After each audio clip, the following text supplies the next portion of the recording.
வேரல் மகாதேவி. திருநெல்வேலி மாவட்டம். இன்றைய முக்கிய செய்திகள். பழனி கோயிலுக்கு சொந்தமான நூல் கோடி விழா முறைகேடாக விற்பனை. தனிநபர்களுக்கு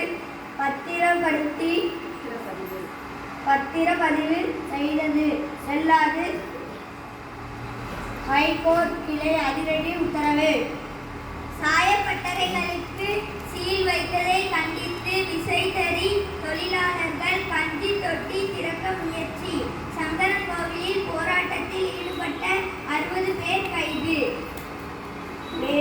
மேகதாது அணை கட்ட முயல்வதற்கும் தண்ணீர் திறக்காததற்கும் எதிர்ப்பு கர்நாடகா நோக்கி பேரணி. தமிழக விவசாயிகள் கைது. பண்டை அமைப்பினர் எல்லை அடைப்பு போராட்டம்.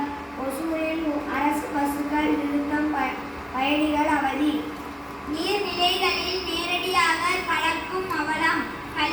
கழிவு நீரை சுத்திகரிப்பதில் மேம்படாத இந்திய நகரங்கள் அபாயங்களுக்கு வழிவகுக்கிறது.